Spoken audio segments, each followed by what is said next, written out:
Chega de conversas estéreis, vamos para lá. Conversas muito semeadas. E eu vou começar com o Cris, e o Cris pode deitar e rolar agora, porque vocês ele tem todo o estão jeito muito que a gente falou pra caramba. Ele é um advogado sensato. Olha, Sensatão.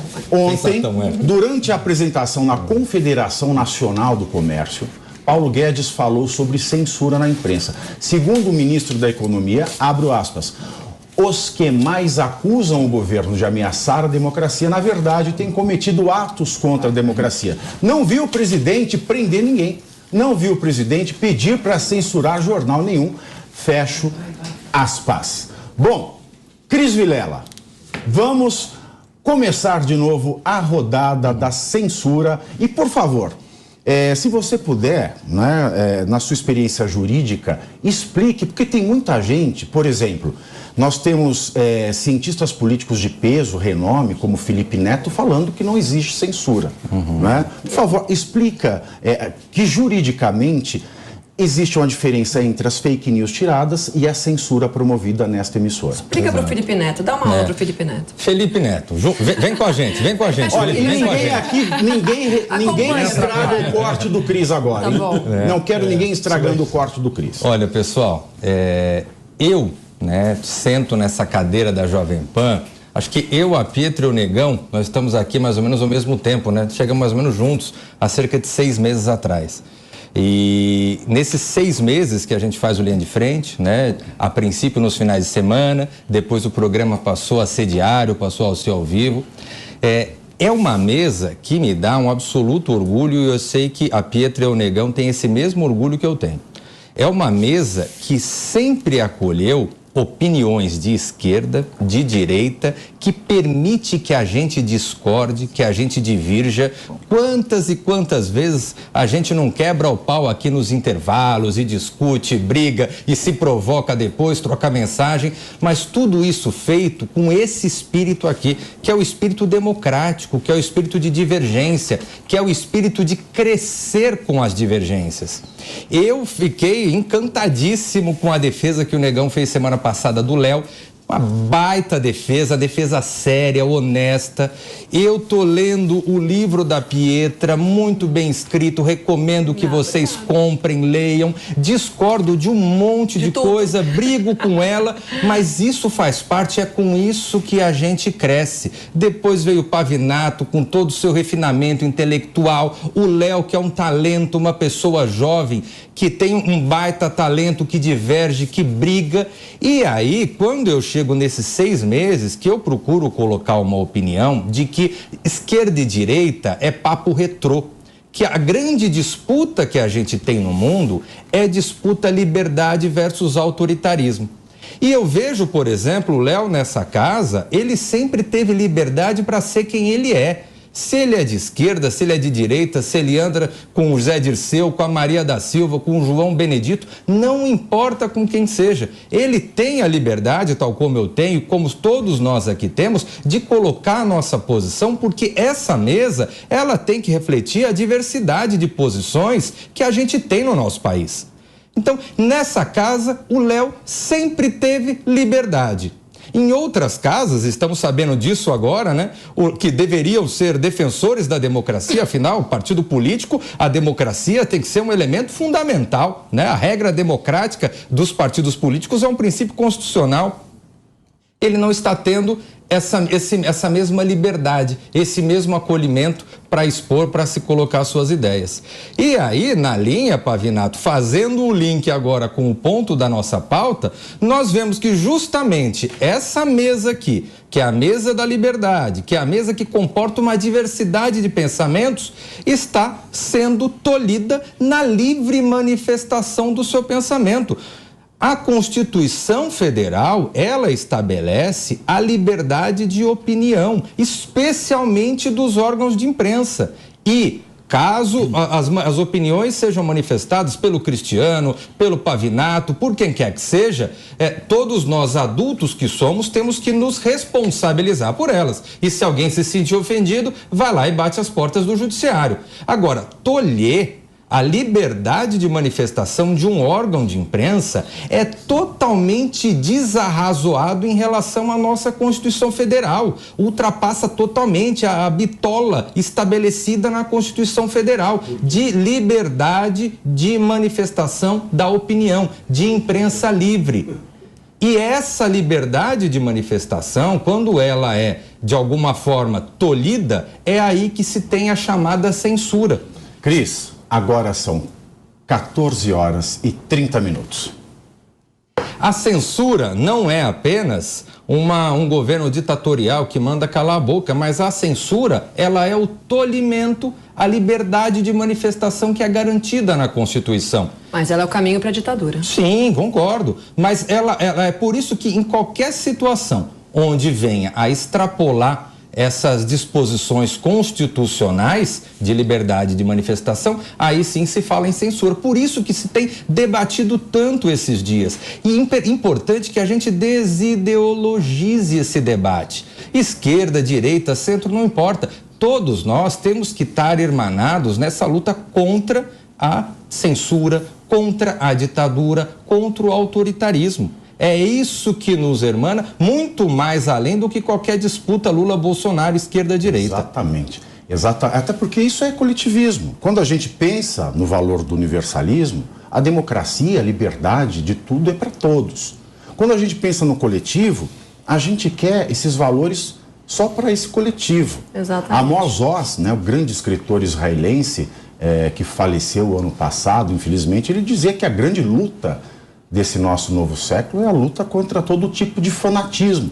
E os fanatismos, eles se fecham nos coletivos. E os coletivos viram ídolos. Exatamente, sempre tem um líder carismático. E eu vou aqui colocar mais uns dados para que vocês também discutam com relação à censura, porque eu tenho visto muito post, Negão, de gente falando o seguinte: o que aconteceu não é censura. Combater fake news não é censura. E até, né, pessoas mais débeis como o Felipe Neto falando que é tudo uma grande farsa. Esse é o negacionista. Tudo uma grande mentira. Esse é o grande negacionista. E com ele não acontece nada. Temos documentos aqui Enfim, falando e ele é um grande influenciador. Você vai ver, ele tem muito mais audiência que muita emissora de rádio e televisão no país. Mas vamos lá. Vamos diferenciar isso para as pessoas que disseminam isso, tá? Porque hoje eu até sentei com a minha cunhada e com o meu irmão para falar: escuta aqui, isso não está certo. Primeiro, porque quando você manda tirar um material do ar, depois de uma denúncia, depois que você é intimado daquilo, você pode se manifestar sobre aquele pedido e se chega à conclusão de que é falso, se tira do ar. Esse é o combate à fake news que é possível. Agora, você dizer, você não pode se referir a tal pessoa com tais palavras, isso é censura. O ministro Marco Aurélio Mello, se a gente pensar no lugar de fala, que é uma pauta progressista, Léo, sim, quem tem mais lugar de fala para falar o que aconteceu no julgamento do Lula, a não ser o ministro que estava presente no julgamento do Lula? E ele foi censurado.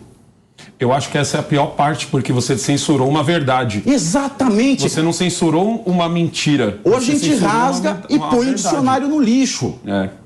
Porque aí é onde morre o argumento que muitos estão usando, que é: isso não é censura, isso é combate às fake news.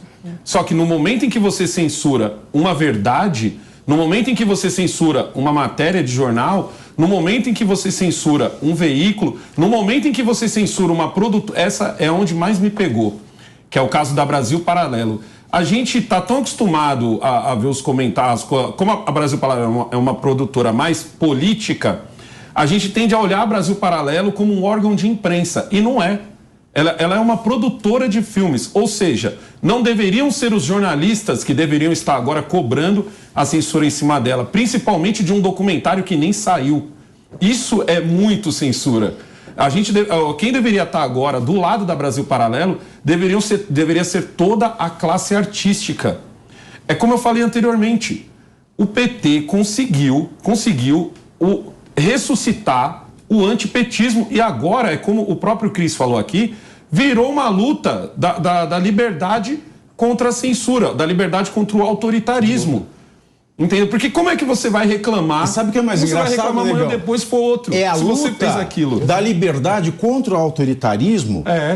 Por quem? E o autoritarismo praticado por quem acusa o outro de autoritário. É isso que é muito revoltante. E o que esse pessoal, a classe jornalística não está se atentando, de forma muito burra, aliás, é que uma hora essa cobra vai morder o próprio rabo. Uma hora eles vão ser vítimas disso. A CNN acabou de ser fechada na Nicarágua, se não me engano, ali hoje de manhã. E o estado de São Paulo hoje... Todos os veículos da esquerda estão sendo fechados nos países esquerdistas. O estado de São Paulo hoje, que me desapontou mais uma vez, no editorial... apontou o Lula como via democrática e o Jair Bolsonaro como via autoritária. Como via autoritária. Eu vou repetir isso.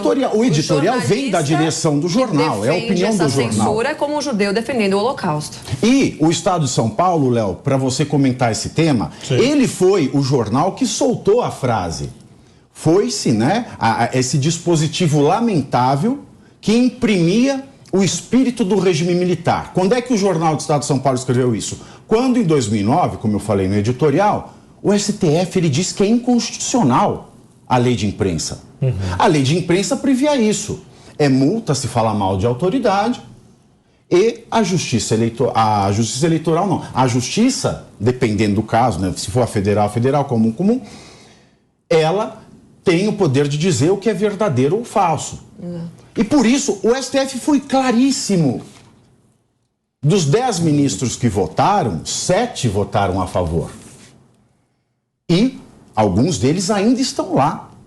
E eles disseram, não dá para a gente multar, não dá para a gente deixar essa lei valendo, porque ela é inconstitucional. E agora, 13 anos depois...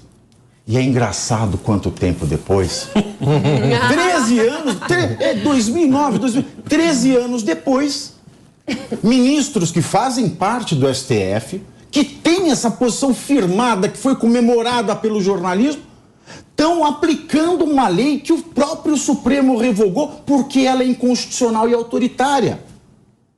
Como é que dá para entender isso, Léo? É absurdo. É absurdo, e aí a gente entra novamente na pauta que sempre foi a minha bandeira, que são os excessos e arbitrariedades do judiciário brasileiro.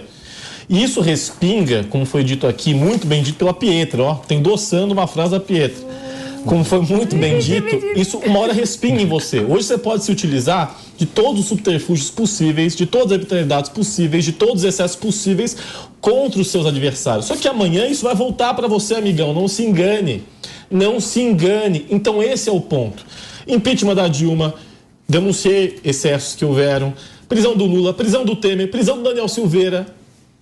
Defendi o arquivamento aqui no Linha de Frente dos processos no Supremo envolvendo Flávio Bolsonaro, porque eu sempre tive coerência do ponto de vista jurídico e não defendo cartilha de partido político de forma cega.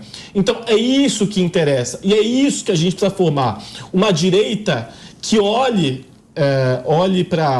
para a verdade e uma esquerda que olhe para a verdade e a gente possa dialogar e conviver de forma democrática. É isso que eu espero para o Brasil, é isso que eu almejo para o Brasil e por isso, Pavinato, o papel da gente rediscutir a formação de uma nova esquerda, seja no governo Lula, que é provável. É mais fácil vir para a direita.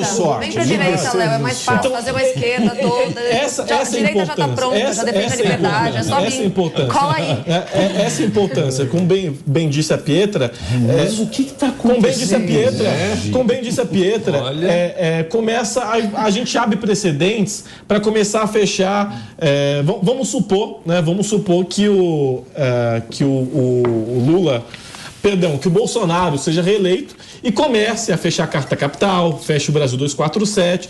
A história vai ser outra. Então a gente precisa, o que a gente quer para nós, a gente precisa defender para o outro. Então essa coerência que eu peço por parte do PT e que eu peço por parte também dos bolsonaristas. É essa coerência.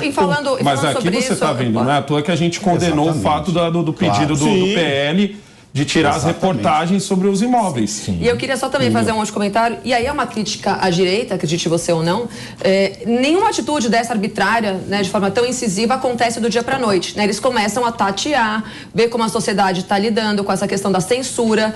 E o que a gente viu há poucos meses, né, no Brasil? A gente viu o próprio pessoal da direita pedindo a cassação do Arthur Mamãe Falei, por ele ter feito uma fala infeliz, sim, mas foi uma fala no ambiente privado e que jamais deveria ter vazado e que jamais deveria ter sido motivo para ele ter sido cassado. A gente teve as pessoas perseguindo o Monark também, que fez uma outra fala, que, inclusive as pessoas da direita também perseguiram ele.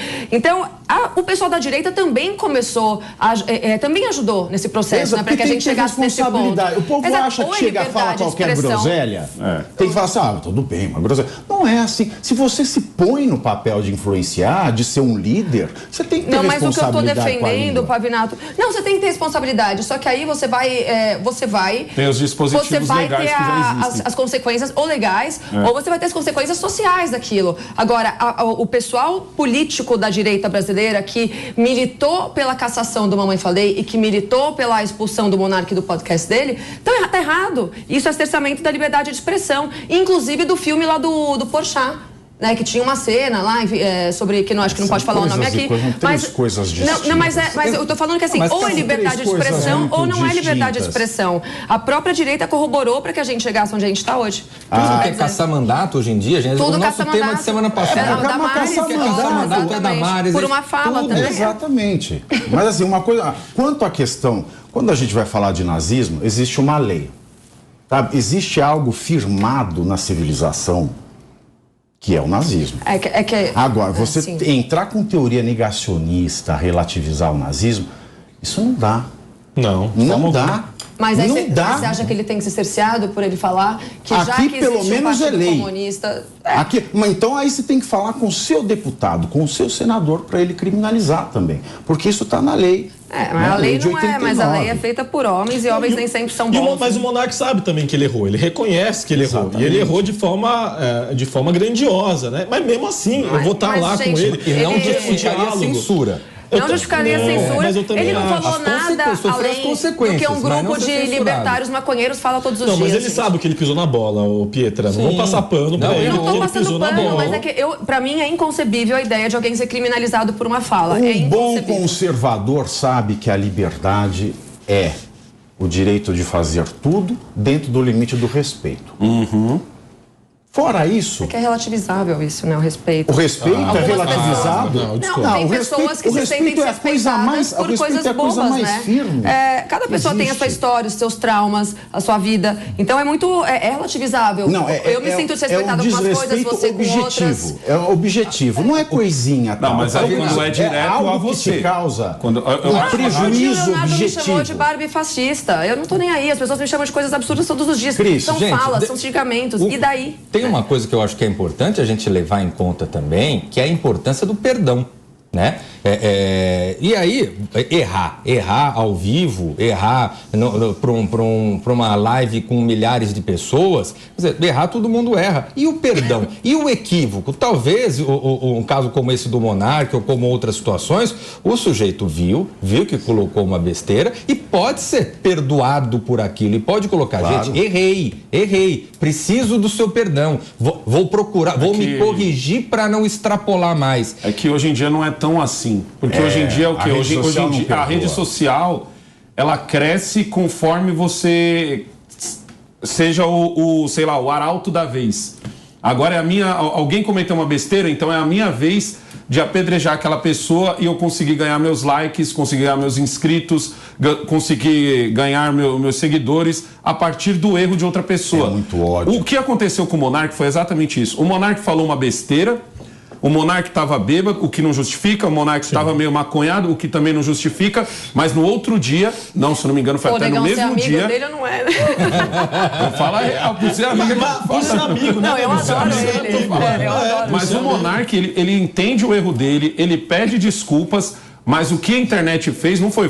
A internet viu no Monark uma oportunidade de crescimento. Então, o que eu estou querendo dizer com isso? Muitos influenciadores de direita e de esquerda viram aquele momento de conseguir fazer um post que deu muito like. Viu no Monark o momento de fazer um vídeo que deu muito like. Muitos influenciadores viram em outras pessoas esse mesmo momento. Por exemplo... Eles depositam todo o ódio numa pessoa e se unem pelo Comigo ódio. não aconteceu, mas a gente tem relatos de outras pessoas, que o que aconteceu era o seguinte, páginas que gostam de vender a sua moral, aí o que elas faziam? Elas procuravam um influenciador que já foi no Flow Podcast para saber a opinião dele sobre o que o Monark falou e se ele ia tirar o vídeo dele. Caso o cara dissesse assim, gente, minha participação foi há muito tempo, não vou tirar, ele apareceria no outro dia do tipo assim, fulano de tal endossa tudo que Monark falou e disse que Mas não vai tirar... A rede social, o Twitter, por exemplo, é um coliseu. É um coliseu lá do começo do... Você foi chique, costumam falar é um coliseu, é um coliseu, é um coliseu.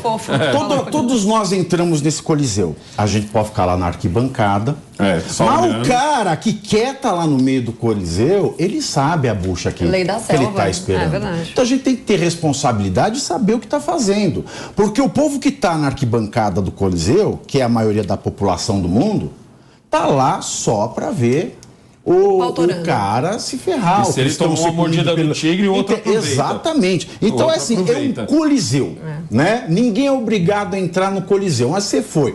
Eu quero estar lá no meio. Aí segura o rojão.